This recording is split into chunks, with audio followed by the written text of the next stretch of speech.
Hey, good morning. 5 a.m. Mester Scrum. Hope you're doing well today. It is second to the last day of my kids' school. Anyway, hey, I hope everything's going well and I hope you're going to have a great day. Today, I want to talk about dual linking, like the common mistake, and not just dual linking, but the common mistake of putting all your eggs in one basket. Single points of failure, what teams, organizations, companies create with these single points of failure, and talk about some things I've seen in the past and done in the past and try to correct in the past too, just to give you some heads up on that. So I am Greg Mester, Scrum Master and Agile Coach. I hope you're doing well today. It's 5 a.m. Mester Scrum Show, where we talk about Scrum and Agile in a practical and tactical way so that you can deliver value to your customer, not work crazy hours, get home at a decent time, and have some fun along the way. So in the past, I had places where they would take project managers and they would make project managers the kind of the repository, all the technical knowledge of the company. And I always thought that was crazy. Personally, I always thought it should be in the technical area of the operation, and you shouldn't be using project managers to maintain that balance across the path. But you know what? Companies do that. And I think sometimes there's project managers like to do that so they can feel wanted and needed in the corporation. The more technical knowledge they have, the more they are wanted. And that applies to Scrum. I see a lot of organizations going and telling product owners to be technical knowledge, to have the technical knowledge of what's going on. And I personally think that's a waste of their time, because if you have people that do the technical stuff, 8 hours a day, 5 days a week, 40 hours a week, all the time, why would you want the product owner to be the technical guru to know how everything operates? They shouldn't have to be that way. They should know a little bit, yes. Do they need to know everything? No. Do they need to be technical experts and code it? No. But sometimes I see companies wanting that to happen. I see that same with Scrum Masters. Scrum Masters treated as the old project managers, where the project managers knew all the technical stuff. So now they're asking all the Scrum Masters to be very technical knowledge and everything goes. Not necessarily a good thing. I also see where companies have what they would call tech leads on the teams. And these tech leads are supposed to know everything. And some even will have the tech leads tell everyone how to solve the problem, which is a double no-no. And we're going to talk about double linking. But this is where, as a Scrum Master and Agile Coach, the idea of getting more people involved to understanding what's going on, the better.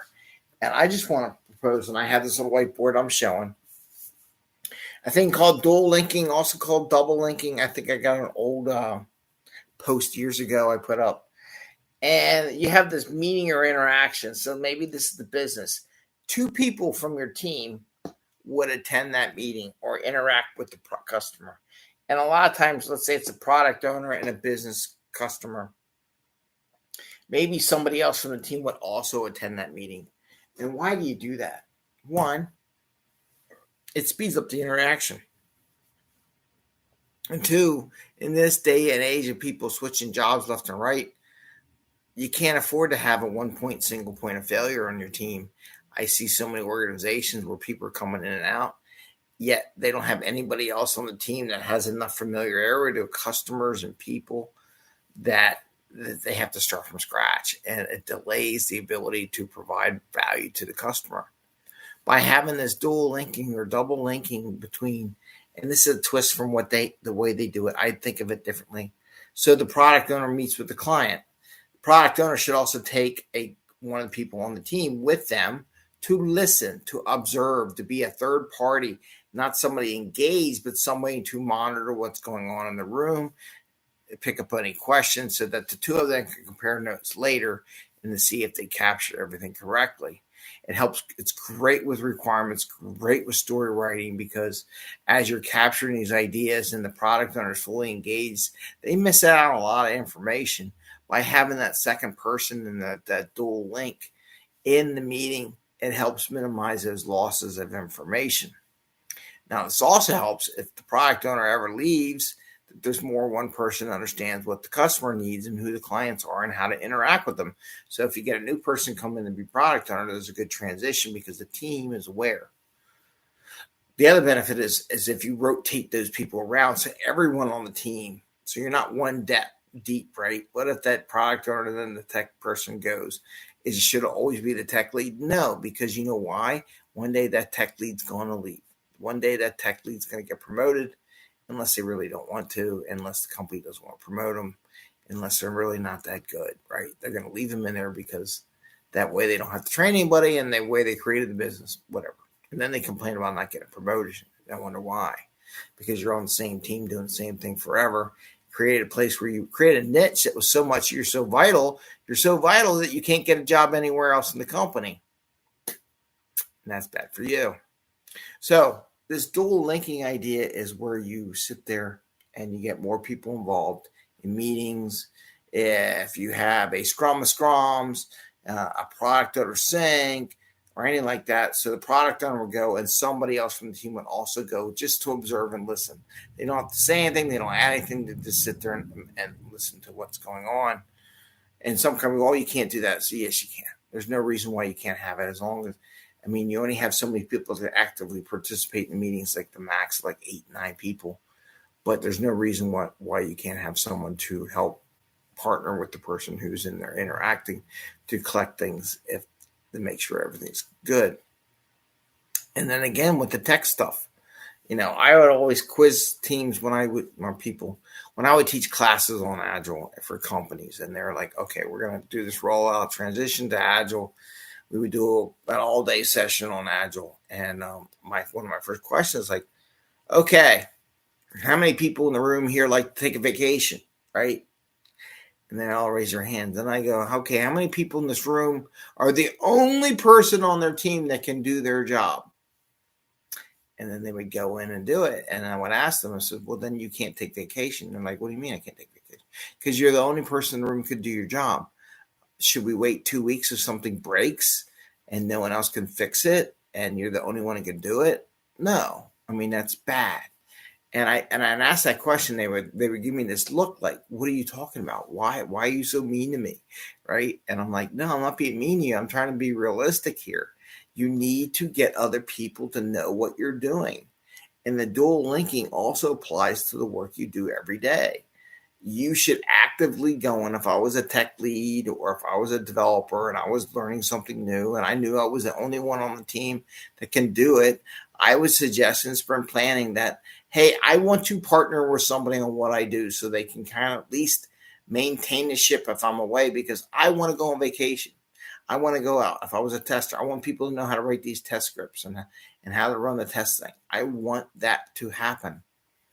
The only person who can do that and make that happen is the person itself. As a Scrum Master, I would always recommend it. Do it. Like, encourage the team to take on that. But again, sometimes there's a safety thing. They like being the only one, so they're needed. Problem is, you went too far, and now you're needed so much, they deny your vacation. They deny you to go. They deny your promotion. They deny you stuff. Because you're so critical to that team, you can't go anywhere. So you're really stabbing yourself in the back by not getting other people to know what you do and do it too. And yes, you limit how much work you can really do for the customer. So not only does it spread that out so you can take a vacation, but now when you have a surge of requirements coming from a customer for a particular skill set, there's more than one of you that can take on that capability, because it does happen. You get a surge requirement, all of things starts failing, things don't work. But by having some other people on your team, a dual link to be able to do it also, you become more productive, and more valuable to the company. So just wanted to share that with you. I see a lot of trend where people are trying to say product owners need to be technical and they need to know technical stuff. And you have the technical POs and these leads, and the Scrum Masters have to do stuff. I know some big companies down in Wilmington, just down the road, they were like, okay, we want all our Scrum Masters to be technical knowledgeable, which is good to have as a backup, a dual link to that capability. Like if there's no one can do it, but I really would have my technical people be able to do that, because if you screw up, the only ones who can fix it are the technical people. I wouldn't necessarily have my Scrum Master do that. Maybe supplement stuff, know how it's due, know the lingo, understand it, walk through, do a pair programming with somebody. That's perfectly fine. but the expectation that they would actually do that, I don't know. If they're not in the code every day and kind of know what happens if they mess up and how to fix it, I don't know if that's necessarily a good thing. So, and it puts a lot of stress on the team too. So with that, just want to close it up. Try, dual linking. Again, you got a meeting, your interaction with the client, whatever it is. You have two people from the team go to that meeting. One person is actively engaged. The other person's passive, and they just listen to what's going on. And again, don't create these single point of failures for your team or your company, and try to do the dual linking, double linking. It'll help you in the long run. And actually, it'll help you get a promotion and get pay raises and be able to promote yourself out of the team because you're not a single point of failure. Once you're that single point of failure, they're not going to let go of you. So as a mentor, I'm just giving you that a piece of advice. Don't become that single point of failure because you can never leave and find greener pastures if you need to. All right. Take care. Have a great day. Happy scrumming. Wish you the best and see you next time. Take care and bye.